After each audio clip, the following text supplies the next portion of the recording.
Hey, my name is Chris Brennan, and I wanted to record a little video to talk about some of the traditional astrology features that are available in the Astro Gold astrology software program for Mac OS. So here is I'm going to pull this up on my MacBook. So here's my MacBook. For many years, people have always asked me what software program we use on the astrology podcast, especially during the monthly forecast episodes. And the answer is that we usually use a software program called SolarFire by alabe.com, which is available for Windows. But when people would ask me what program to use for Mac, for a long time, they were pretty much just out of luck because there wasn't really a comparable program to SolarFire most of the time. But luckily, that's kind of been remedied recently over the past few years. And now there is a software program, which is Astro Gold, which has most of the same features and functionality of SolarFire. So I wanted to do a little video talking about it here today, just to give people an overview of some of the things that I think that are important and useful in the program. So let's pull up my MacBook and take a look at Astro Gold and some of the traditional astrology features. So I've got to pull it. It's pulled up, my favorite celebrity, Justin Bieber, and the chart of the Biebs, as I call him. And so first things first, with a software program, just the ability to save charts and have different folders to collect data and put things together is super useful.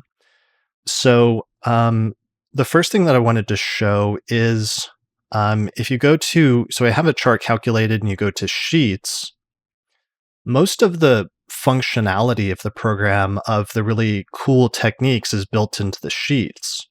So one of the things that it can calculate is it can calculate annual profections under the Profections sheet. So here that is, and it divides the entire life up into 12s, and you have to pick what 12-year decade the person is in. So for example, he's in this third 12-year set of profection periods, and then within that, it will calculate from the rising sign, just counting one sign per year, what the person's profection year is. And if you'd like to break it down, you can also break it down into the profected monthly sign and so on and so forth. So that's pretty cool. One of the things it can also do, if you click the little gear icon, is you can tell it that you want to profect from different points in the chart, such as the sun, the moon, the midheaven, or the lot of fortune, or you could just profect from any sign. If there's some other lot or house or something like that that you want to start with, you can pretty much tell it where to profect from, and then it will go ahead and do that for both the yearly and the monthly profections, which is pretty useful.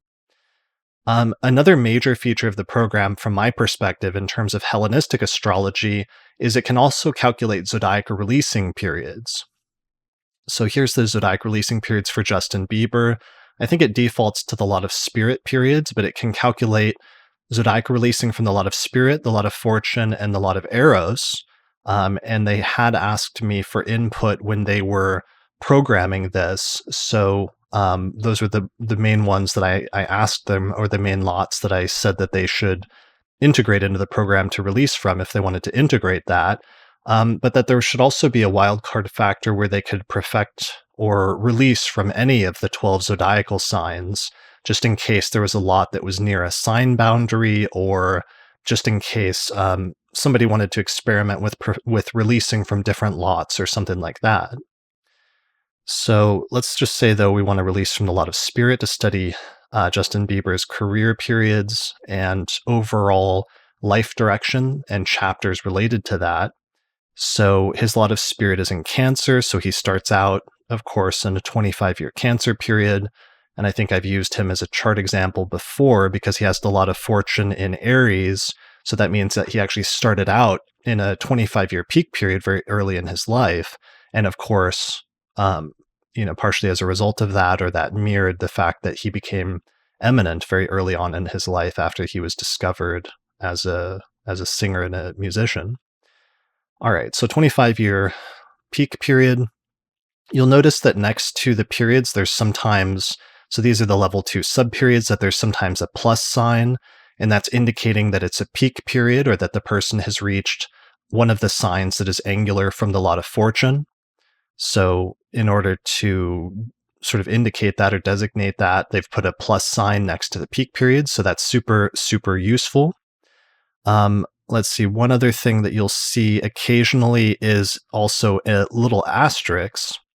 So the asterisk that you'll see next to some periods occasionally is the symbol that they're using in order to designate that there's a loosing of the bond, which is when it jumps to the opposite sign suddenly and there's a disruption in the sequence. And at that point, usually it indicates a major transition in the person's life of some sort.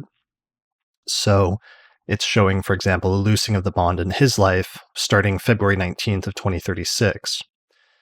So within each of these level 2 periods, you can also, of course, as you can do in other Zodiac releasing periods, you can break it up into level 3 periods and level 4 periods to study individual days and weeks, which is super useful. One of the other things I like is that it uses the color-coded signs that you can set up, and in the preferences, you can pick what your color coding should be. So it's carried over my color coding from the chart wheel preferences that I set up, and it's put that in the actual Zodiac releasing periods themselves, which is kind of cool. So that's the Zodiac releasing feature, and there's lots of other little things with that, but that's just kind of a quick overview. There's also just tons of other little sheets and other little pages that you can pull up. One of the other ones I wanted to mention that's useful for my purposes from the perspective of Hellenistic astrology is it has what it calls an Arabic lots list, or an Arabic parts, or you might call them the Hellenistic lots, like the lot of fortune and others. So I think it defaults to Al-Biruni's list of parts, or Arabic parts, which is kind of a long medieval list from like the 10th or 11th century. But if you click the gear icon, you can select other ones, such as a Hellenistic lots list, or also the 7 Hermetic lots. So this is super useful. That's the main set of lots that I use, which is a set of lots primarily that come from the 4th century astrologer Paulus Alexandrinus, although it also lists some variants. So for example, one of the variants is the lot of Eros. There's one from Paulus, which is the one it defaults to here for the lot of Eros. And then there's one that comes from Valens, which is an alternative calculation. There's also a different calculation for the lot of necessity in Paulus, which it uses as the default, versus the one from Valens, and a few other miscellaneous Hermetic lots like courage, spirit, victory, nemesis, etc. It even has one special lot from Valens, which is the lot of accusation, which is called different things in different authors. So that's super useful if you're going to do any work with the Arabic parts or the lots, especially from a Hellenistic standpoint.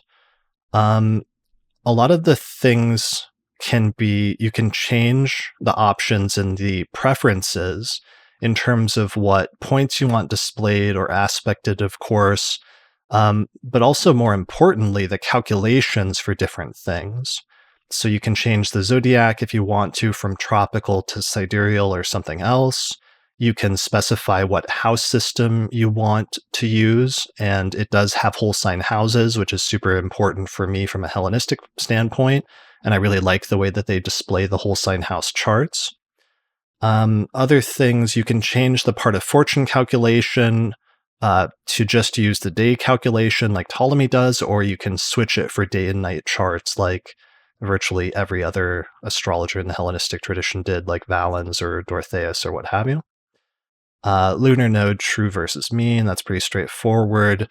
The dignities, it lets you choose between the Ptolemaic terms or bounds and the Egyptian bounds.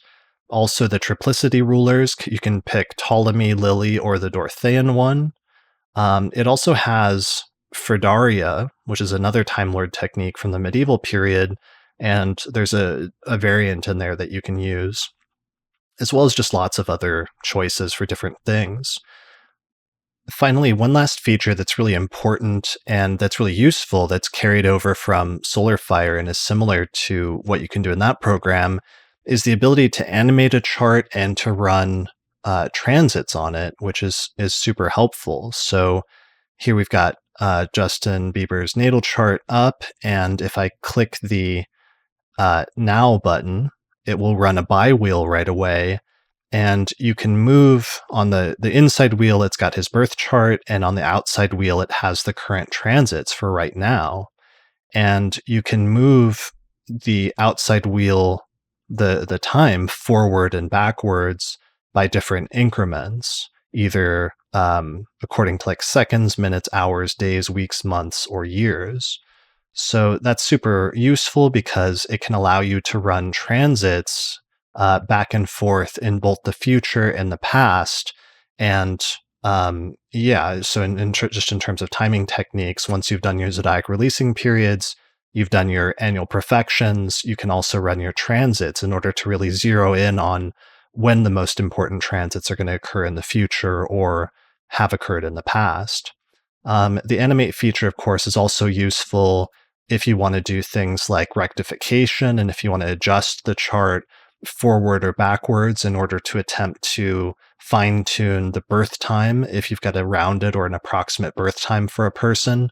And the animate feature is also useful if you're doing just electional astrology and you're trying to pick out auspicious dates in the future to launch something, and you want to look at what different combinations or different alignments are coming up in the future that might be better or worse for that. And the animate feature just allows you to do that much more rapidly than you can do on websites like astro.com, where you have to cast a new chart every time you want to create, you want to look at a specific time period. So that's also one of my favorite features from a traditional standpoint that the program can do that's just super, super useful. All right, and finally, one last thing you can do is if you go to the single chart selection and hit select and then hit current transits, it will pull up the current transits for here and now for whatever your default location is set as in the preferences.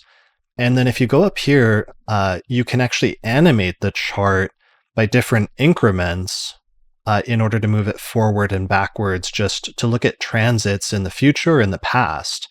And this feature is super useful for those of you who want to practice electional astrology and for looking at good dates and times to begin different ventures and undertakings in the future. This is basically what we use each month to come up with our electional charts.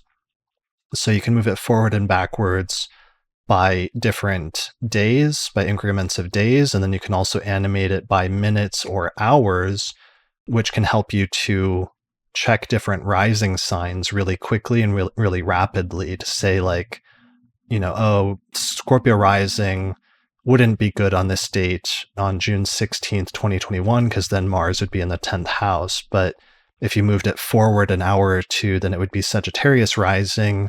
Mars would no longer be in the 10th, and Jupiter would be the ruler of the ascendant and placed in Pisces. So that's just kind of a useful feature and can help you both in terms of electional astrology as well as just other things like looking at transits in the future as well. All right, so I'm trying to think if there was anything else. I wanted to make this a relatively short and concise video, so I think that might be it in terms of just focusing on some of the primary features of traditional astrology that are in the Astro Gold program that I think are really useful as a Hellenistic astrologer, and I think that other people would like as well, just so I could sort of get the word out there that there is a program now for Mac that does most of the same things as Solar Fire and pretty much would cover all of your bases if you're looking for a program that can do both Hellenistic techniques as well as virtually any modern astrological technique that you're looking for as well. All right, so I think that's it for this little overview. If you'd like me to do, I'm thinking about doing like more tutorials on this program as well as other astrology software programs. So if you'd like to see more tutorials for how to use Astro Gold, if you have it, or how to set up some of the settings that I have when I'm running the program, let me know in the comments below. You can get a discount on the program if you go to astrogold.io and enter the promo code AstroPodcast15, and that will actually give you a 15% discount on the program. So I hope you enjoy it. If you have any questions about the program or some of the traditional features, or you'd like me to do future videos on certain like subtopics, then just let me know in the comments below and I'll see what I can do. All right, that's it for this video. So thanks a lot for watching, and I'll see you again next time.